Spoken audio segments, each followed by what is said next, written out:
What's up, everybody, and welcome back to Fireside Giants. I'm your host, Anthony Rivardo, joined by my co-host, Alex Wilson. And of course, guys, another day, another New York Giants training camp practice. Day 8 of training camp for the Giants. Once again, of course, who grabbed the headlines? Malik Nabers was an absolute superstar again in this practice. One-handed catches here, one-handed catches there. Burning banks here, burning Flott there. Just making plays all day long. But speaking of Flott, he actually had a pretty good practice. We've been kind of discussing how concerned we are with his performance through the first 7 days of training camp.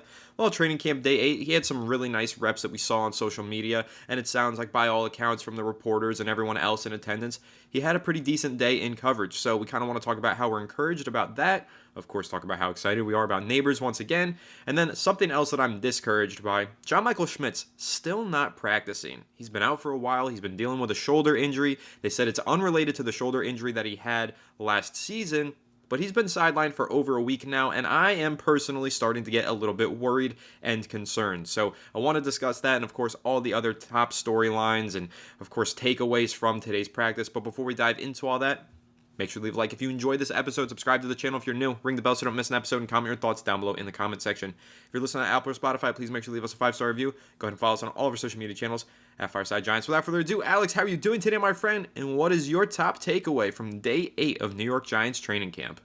Well, you know what? We've talked a lot about how, consistency in practice translates to games. And I can tell you one thing. There's one consistent happening every single day, and it's Malik Nabers absolutely cooking everybody that goes up against him. He had a rep against Deonte Banks where it was a comeback route, and he had beaten Banks so badly on the actual, just stacking him, getting in front of him, taking off. He beat him so badly that the comeback actually went right into him. He still ended up making the catch anyway, but it was like, oh my God, this guy's secondary acceleration, the afterburner jets that he puts on when he beats you. I am so excited to watch this guy burn NFC East rivals. I cannot wait. Cowboys corners and, Commanders corners and Eagles corner. There's nobody in this division that can stop this man. His route running is too smooth. It's too clean. His acceleration is off the charts. He catches everything that goes his way. As long as the pass is there on time where it needs to be, this guy is catching that freaking thing, and he's making some big plays happen. This is the first time I've genuinely been able to say since OBJ, really, that this guy, at the receiver position specifically, every time this guy touches the ball, he could take it to the house. And I think the probability of him doing it comparably to Saquon Barkley at the running back position is a lot higher, right? Just looking at Saquon, let's say he gets 30 carries a game, he probably doesn't, theoretically, statistically speaking, he probably doesn't take one of those 50 yards to the house. On average, maybe every couple games he takes one for 40, 30 yards, especially with the offensive line being the way it has been in recent years. But when it comes to Nabers, you get him the ball in space, you get him on a slant, you get him on a dig, you get him on any route concept you want. Any single time he gets the ball, he's a danger to take it, pretty damn far. And that's very unique and very special. And, Cordell Flott, you mentioned him to open the episode. He had a pretty solid day today, had a beautiful coverage snap against Isaiah Hodgins in the red zone, and had another pass breakup against Nabers. He said, I'm okay getting beat by Malik Nabers. This guy is going to be one of the best receivers in the game. I'll read you the exact quote. He said something along the lines of, let me see if I can find it. He said, Leak is a dog, so all credit to him. Salute to him. He's going to be the best receiver in the league once he hits the field, so I'm excited for him and his progression throughout his rookie season. This guy Flott knows he's going up against something that's unique and special, and Malik Nabers, this is no, secondary receiver. This is no WR3. This is no Kenny Galladay. This is a legitimate star in the making. This is a guy who's going to test them every single day in practice. This is how you get better. If you're Deonte Banks and you're going to have to go up against CeeDee Lamb and Terry McLaurin and AJ Brown and Devonta Smith in our own division, let alone Justin Jefferson in week 1, testing yourself against Malik Nabers is exactly how you get better. So I am very optimistic in that regard. We've been talking about the secondary, how it struggled. Love to see a good performance from Cordell Flott, getting a little bit more experience, a little bit more, kind of getting his sea legs out from under him, really, because he was playing the slot last year. He's had to transition from the slot to the boundary. So there is an adjustment period, and I'll give him the benefit of the doubt. As you kind of said in previous podcasts, this is where we wait. This is where we give him the reps, give him the chance to develop, to adjust, to assimilate. Seemingly today was a good practice. Hopefully he compounds on that. But of course, Nick McLeod's another piece to that puzzle as well. But yeah, I think right now the most consistent threat, it's been Malik Nabers. And there's a couple throws that I saw from Daniel Jones today that were really encouraging. A couple on the run. There was one that was intercepted by Jason Pinnock that was not very good, but he had a couple of back shoulders to Jalen Hyatt that looked really, really nice. A couple of nice tosses. Drew Lock had a gorgeous throw to Wandale down the sideline. There was some nice throws across the board, but I watched Brian Burns destroy Jermaine Illuminor. That's my dog. And he put a spin move on him that Jermaine was looking around like, where did he go? That's how, I mean, it was nasty. And I like to see Raheem Nunez-Roche say, going up against this offensive line, John Runyon and Illuminor, and he was like, I can't do the moves I did last year and get away with it now. Like, those guys are good. So you love to hear that from the defensive front saying, these guys, this is a big improvement. These guys are better. So that's definitely a notable takeaway that I think, sparked my attention. But, what are your thoughts on, I guess you could say Nabers, what he's been doing to the cornerbacks, but also obviously this pass rush, giving the offensive line their flowers to a degree, saying like they are improving, and we do like to see that.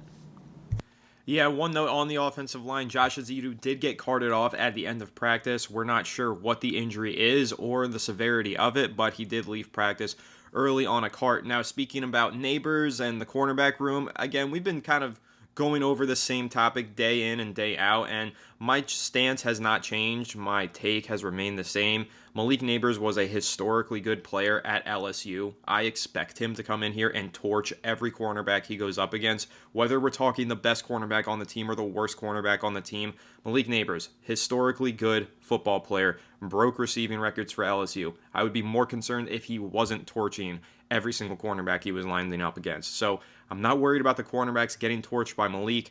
We have good receivers. They're going to get beat, these corners. And oftentimes we are talking about one-on-one individual drills. There's no pass rush. The quarterback can wait as long as they want for the receiver to break open. And then eventually when they do, they make the throw. So it's very hard to get perspective on all of these reps that we see from these cornerbacks in practice. We honestly do just have to wait until the preseason. And we're under a week away. Next Thursday, the Giants play against the Detroit Lions in a preseason game. We will start to get a better understanding, or actually they play the Houston Texans rather, but we'll get a better understanding of the cornerback talent that we have on this team once we watch that game and see them get some live reps in action against some of these other teams' receivers. That's when we will start to get a better understanding of the talent that the Giants have in their secondary. So again, guys, Malik Nabers, he's going to be a great player. He's a dominant force of practice. He's going to be a dominant force on the regular season field.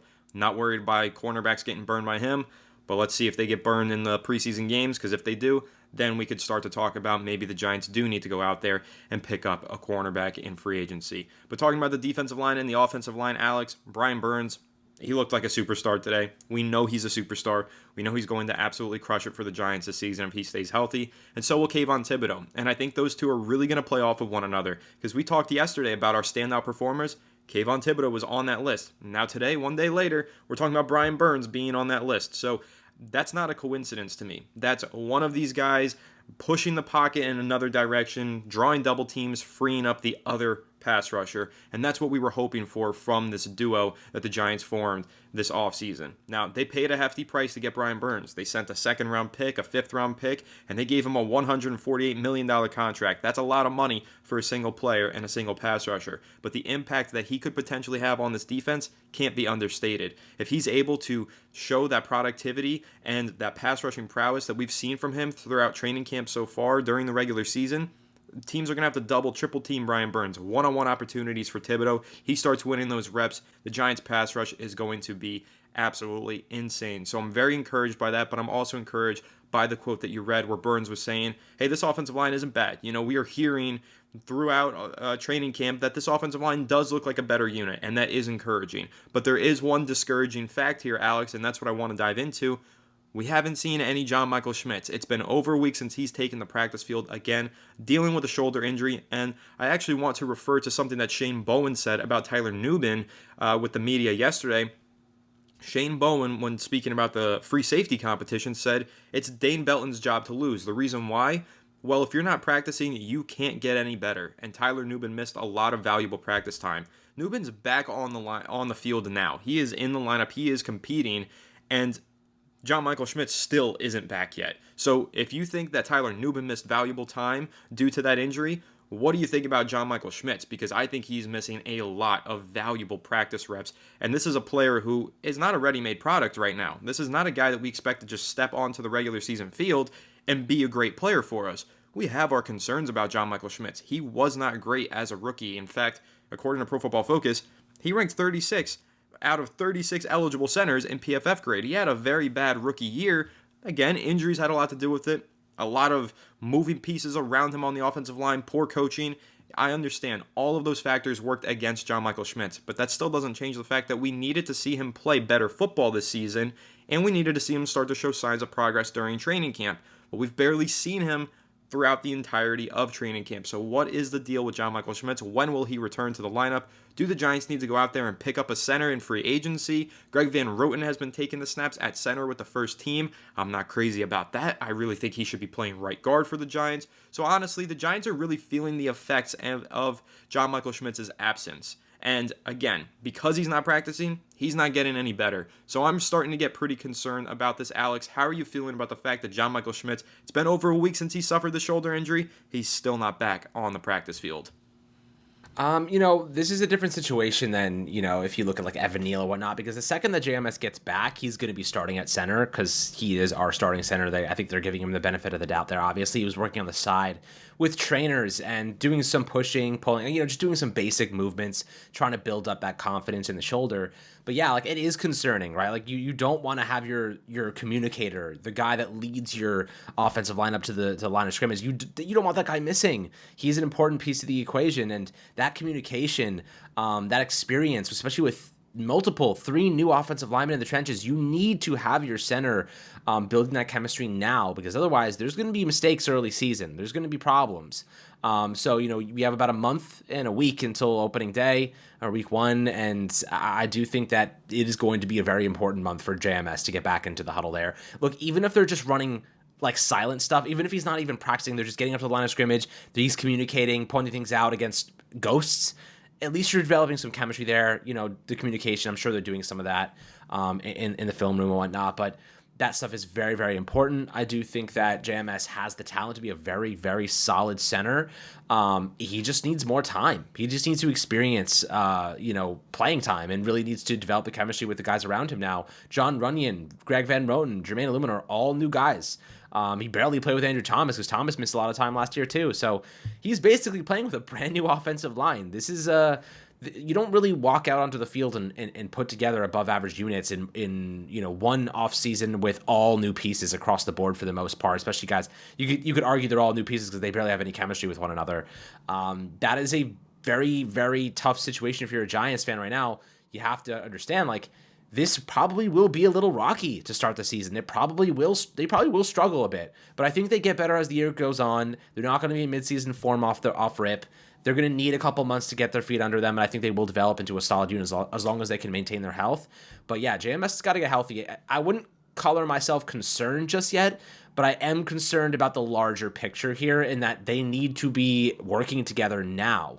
I'm not really worried about like injury proneness per se, but I am worried about this line not having enough chemistry going into the regular season, and that could be a detriment to this team's capacity to win football games. So, I think that kind of answers your question there. But as for free safety, let the best man win. Dane Belton, if it's your job to lose, don't lose it, man. Beat Tyler Nubin. I don't care. Play the best guy possible. That's my MO, and it will be if we're trying to win football games, as always. But as you said before, Burns had a great practice.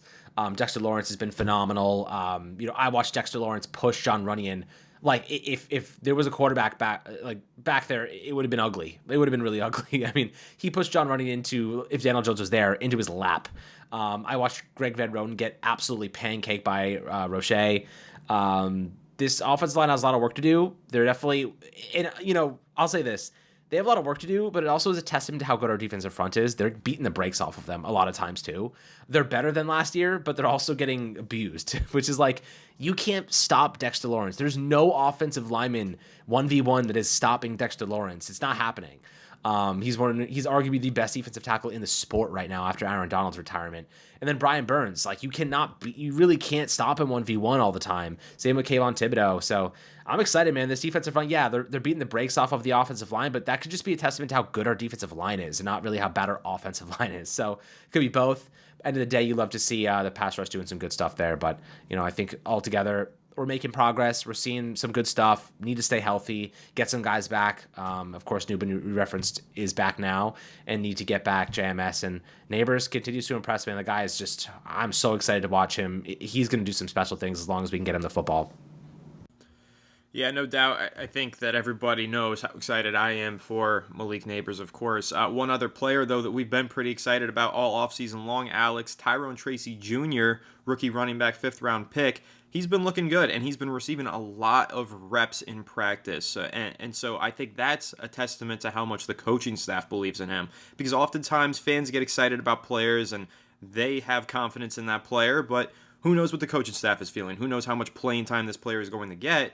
Well, Tyrone Tracy Jr. has earned some reps. He's been getting first-team reps. He's been moving all over the practice field. The Giants coaching staff asking him to do plenty at practice, and he's looked really good as a receiver, as a rusher. Really like what Tyrone Tracy brings to the table. Very happy to see that his development is starting to come along here, and he's starting to earn the confidence of this coaching staff. Alex, how are you feeling about Tyrone Tracy? I know obviously we've had a lot of discussions about him. We think and a lot of people think that he could be a sleeper to eventually take over as running back 1 for the Giants. Can't go that far right now. We haven't even seen him take a preseason rep, let alone a regular season rep. But he has been earning a lot of confidence from the coaching staff through his play in practice, which gets me excited. How are you feeling about Tyrone Tracy Jr.? You know me, I love Tyrone Tracy Jr. The 4.44 yards after contact at the collegiate level was the highest among all running backs in this most recent draft class. He is a transition receiver. He can pass protect from the running back position. Good size, good speed, good reactions, good vision. He's got all of it. He's got all the tools to be a quality player at the NFL level. My hot take right now is that he'll be splitting reps with Devin Singletary. Maybe that's not so hot. Maybe it's mild. He'll be splitting reps 50-50 with Devin Singletary by the time the end of the season rolls around. I think he's going to be pretty solid. We got the running backs coach from the New Orleans Saints who has a lot of experience working with Alvin Kamara. And I think he identified Tracy and said this guy could be really good. He's got a lot of similar qualities. Kamara is obviously a superstar in a lot of ways, and he is unbelievable with the ball in his hands. And Tracy could be just like that. I'm not gonna say he's a replicant of him, but I am saying that he does have really exciting tools that can develop into impact moments, and that's what the Giants are looking for. If you can get impact moments from a late round draft pick, you're winning. That is a very good value grab, and ultimately, look at good teams around the NFL. They spend mid to late round picks on running backs, and they get substantial value out of them. The Giants need to be next on the list to find good value at the running back position without using premium draft capital. That is how you win football games. That is how you prepare yourself for a long-term future, keeping costs low at positions that you can find value in the mid-rounds. So that's a really good sign for Tyrone Tracy. Big fan of his. Hopefully, he continues to develop nicely over the next couple months. Absolutely. And you did mention Daniel Jones earlier, some of the throws that he had. He did have an interception taken away by Jason Pinnock, but other than that, seemed like DJ had a pretty good day. He threw a couple dimes. He dropped a few passes in the bucket, deep and underneath, two guys like Jalen Hyatt, Malik Nabers, and the rest of them. So another solid performance, back-to-back, 2 in a row for Daniel Jones. This one with the pads on, which I do think is notable considering the fact that Daniel Jones had his worst practice on the first day of padded practice. Now the pads came back on today, and he still looked solid like he did yesterday. So I think that Jones is looking better, looking like he's starting to knock the rust off and starting to give us a little bit of confidence. Alex, I'm going to ask you a more broad and like a greater question for Daniel Jones, not just what your impression is on him in training camp, but do you think we see him in the preseason? Because, again, this is a player who tore his ACL only in November, worked his way back, really, really tough recovery, makes it for the start of training camp, takes the practice field, has some rust to knock off here. Do you think that playing in the preseason would help him knock off the rust, or do you think it would be too risky to put him out there on the field in an exhibition game? What do you think they should do, and what do you think the Giants will do with Jones in the preseason? It's a good question. I think you have to play him, but not immediately. I think you play him in the last preseason game for a quarter. That's it. No more than that, because listen, if we risk putting Daniel Jones behind an offensive line that is not ready just yet and still getting their chemistry down, still getting things worked out, you risk significant injury, and the Giants cannot afford to risk significant injury for Daniel Jones over the course of a full game against guys who are fighting for their jobs. I don't know about you, but when I watch those preseason games, we're seeing late hits, we're seeing awful scenarios, like things where they get players injured because these guys are trying to fight for their jobs. They're leaving it all on the football field. Sometimes you get reckless and you get angry and you know what I mean? Like, I don't want Daniel Jones to be caught up in a situation where somebody gets beat and he gets leveled and gets hurt. You know what I mean? Because their offensive line's still working through some kinks, especially if they're not fully healthy, depending on how JMS progresses over the next couple of weeks. I don't want to see that happen. And I think maybe one quarter, last preseason game, I'm fine with it. But like, don't risk the injury, because the injury is going to kill you for the Giants. You know what I mean? I think you hold him out for the majority. He needs the reps, though. I think these joint practices are really what is most important. You don't need to, like, Daniel Jones doesn't need to be hit to get opportunities to work. You know what I mean? These joint practices where you don't hit the quarterback, you know what I mean? That's ideal. Like, Daniel Jones doesn't have to be getting hit to get good reps in. So I think the joint practice will be really, really essential to the equation. I don't think he'll get that much playing time during the preseason for obvious reasons, coming off the ACL tear, but he's got to be ready for week 1. So I think a little bit of work, a quarter of action, just to get his feet wet, that will probably be enough. But I'm excited to see Drew Lock and Tommy DeVito as well. Those guys get some opportunities. DeVito, you know, for all intents and purposes, he could be QB2. Like, he could fight his way into that QB2 spot. So I think it'll be a fun position battle to watch. Absolutely. You know, I'm getting behind that. Big Tommy DeVito fan. I love the way he plays. I think he brings amazing energy to the team, and he had a good practice today for what it's worth. He threw some really nice passes, had a deep downfield dime. He's looked good throughout training camp, and I'm excited to see him play some more in the preseason. And I think you're right. We'll see some Daniel Jones at the end of the preseason, I think. I think they got to allow him to get some reps to knock off any remaining rust before the regular season. But really, those 3 preseason games, it's going to be a battle between QB2 and QB3, probably for that QB2 spot between Locke and DeVito, which is actually a pretty interesting matchup when you think about it. And it should be a fun one for the next few weeks to kind of keep an eye on during these preseason games. So I am definitely excited for that, and I think that should be a whole lot of fun. Preseason, right around the corner. New York Giants football, right around the corner. Wednesday night, I'll be live on the channel previewing the first preseason game. It's going to be a lot of fun. Make sure you guys tune in for that, and really stay tuned to Fireside Giants for all of your training camp preseason updates, everything else in between. Oh, one last note on Tommy DeVito, Alex. The Giants did have a workout in their field house today after practice. We don't know yet who they had a workout with, but Tommy DeVito was called in for the workout. So that tells me 2 things. One, they were probably working out a wide receiver or tight end so that Tommy DeVito could throw passes and they could work out the player and have him receive some throws from one of their quarterbacks. And 2, Giants have confidence in Tommy DeVito. They're having him stay after, get those extra reps, throw to one of their workout players. So I think that's a good thing for DeVito, and I also think it is something to keep an eye on. And of course, whoever the Giants work out, we'll let you guys know probably in an update episode tomorrow. Giants don't practice tomorrow, but again, we'll be hitting you guys with daily uploads anyway. All the New York Giants news covered right here on Fireside Giants. So make sure to leave a like if you enjoyed this episode. Subscribe to the channel if you're new. Ring the bell so you don't miss an episode, and comment your thoughts down below in the comment section. If you're listening on Apple or Spotify, please make sure to leave us a 5-star review. Go ahead and follow us on all of our social media channels at Fireside Giants. But without further ado, we'll catch you on the next one. Have a good one, and let's go Giants.